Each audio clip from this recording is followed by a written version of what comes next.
Hi, I'm Craig Phillips. Welcome to my flooring trade tips. In this video, I'm going to show you how to install your own laminate flooring.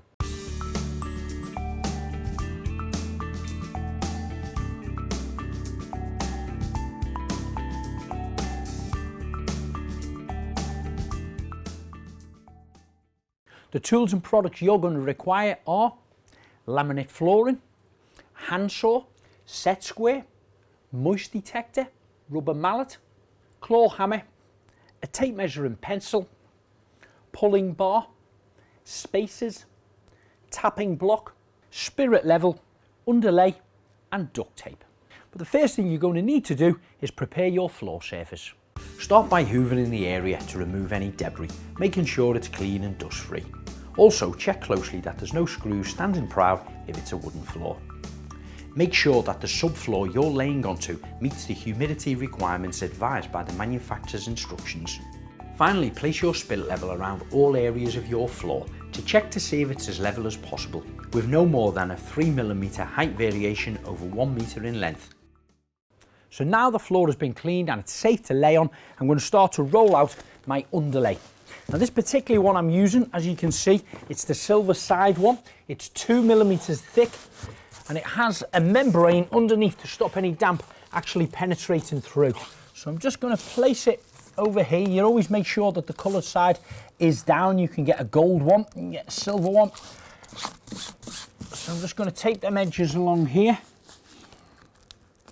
Stop it rolling back on me.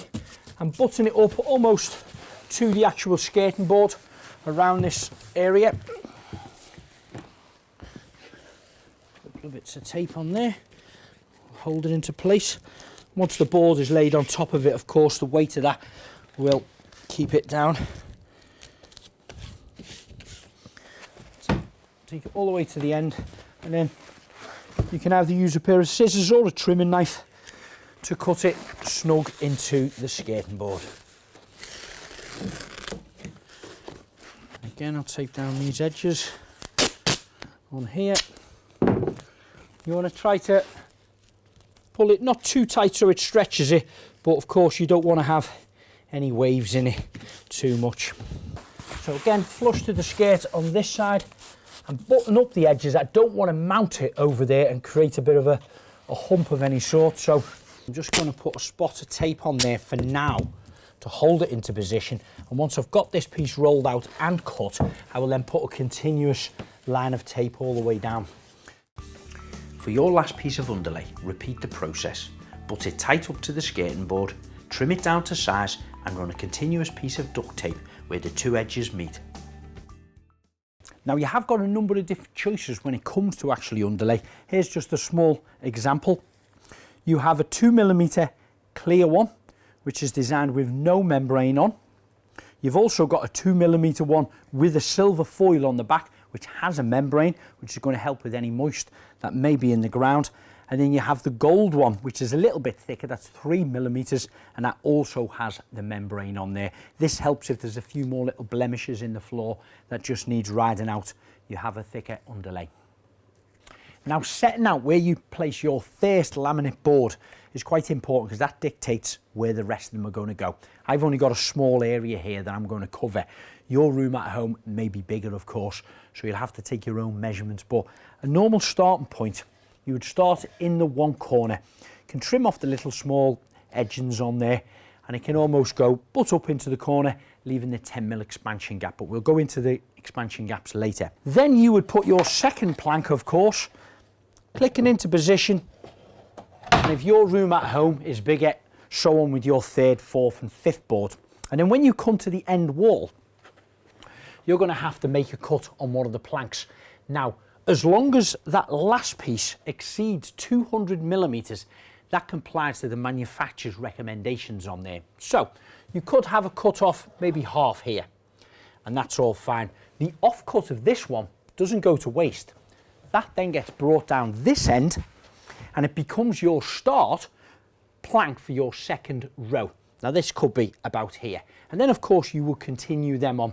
By doing it that way, your joints are going to be relatively sporadic over there, which is fine.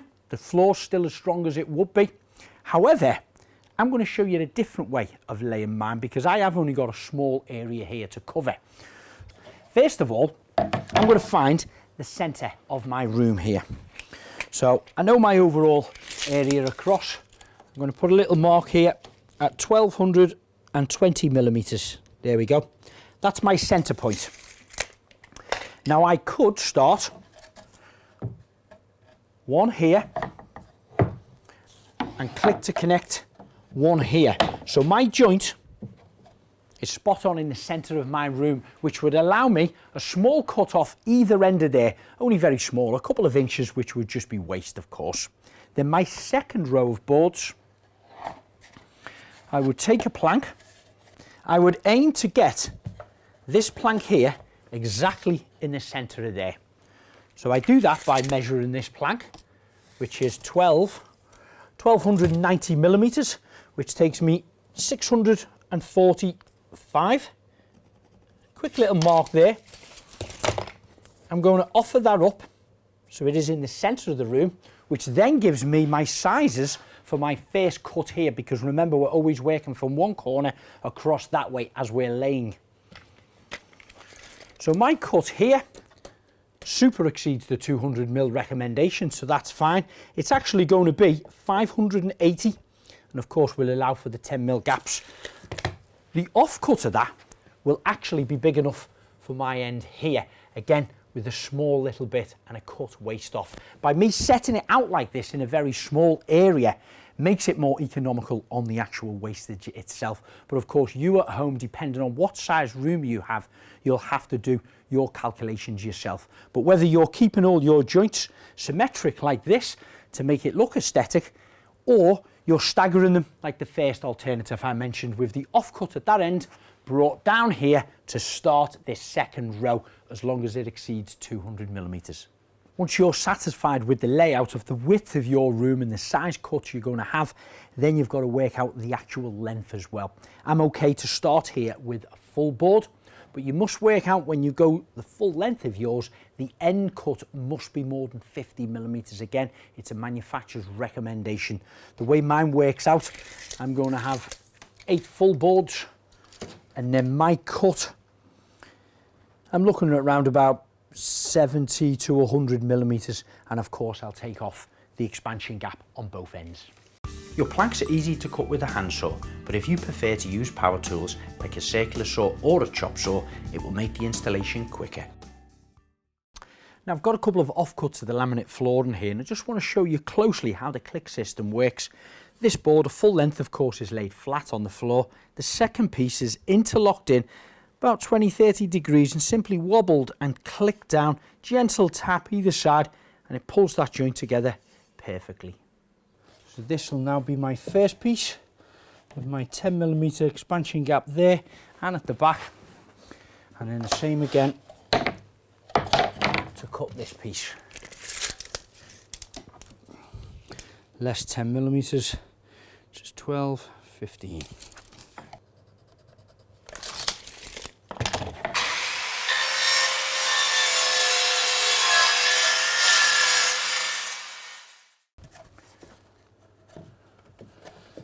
This is a click system, so once I click them into position and lock them down, straight away with a little tap they're connected. I'm just going to make sure I've got my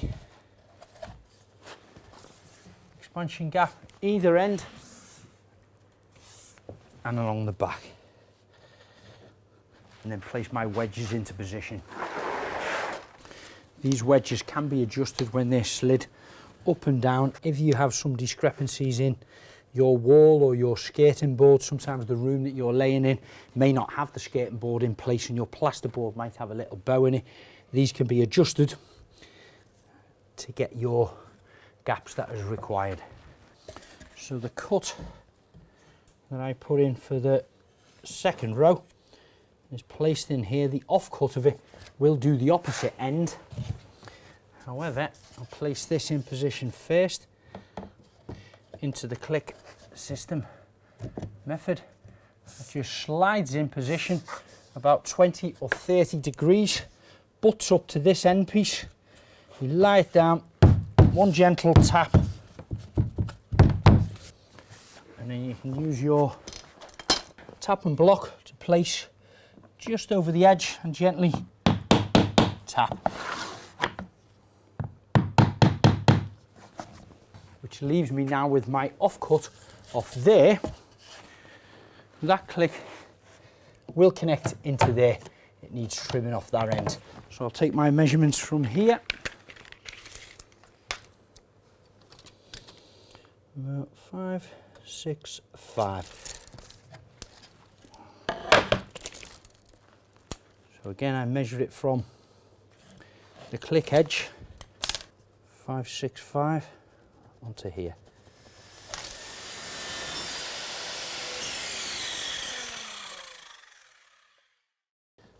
Place it in, offer it up, just butt it up to the last plank.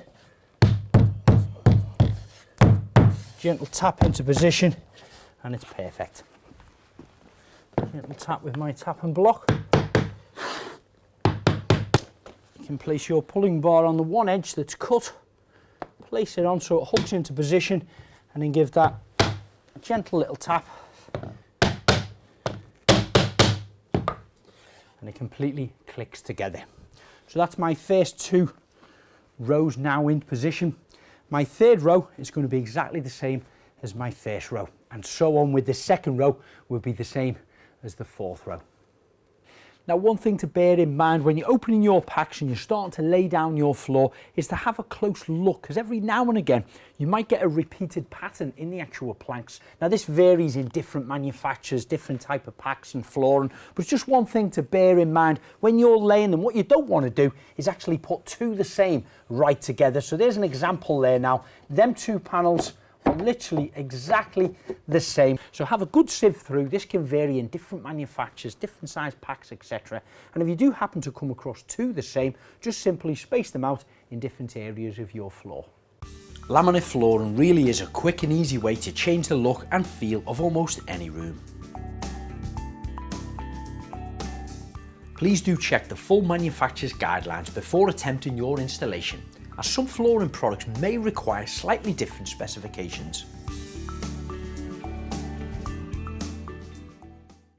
Okay, so now I'm ready to lay my last row of planks. However, it's not the full width of a plank. So I'm going to take some measurements on here, and I've got about 80 odd millimeters. So I'm going to get my planks, cut them down to about 70 millimeters, leaving my 10 millimeter expansion gap, and then they can be interlocked in and pulled into place. So now these are cut down on the width side, I can place them into the click system, little gentle tap, hammer down, and then I get my pulling bar, hook that on the back in the 10 millimeter gap that I've left for the expansion joint, and just give that gentle little tap. Same again with the middle plank and the very last piece.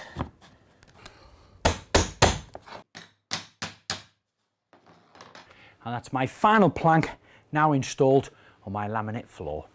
So all that's left to do now is remove the actual spacers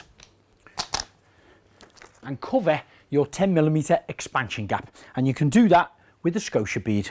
Really simple and quick to fit. It goes over the actual gap. It's fixed to the skirting board, and that allows the floor to actually move if it needs to. Hopefully I've inspired you to install your own laminate flooring. But if you're looking for more inspiration, or want to see some how-to videos, or just want to know about the products, why not visit the website tilemountain.co.uk.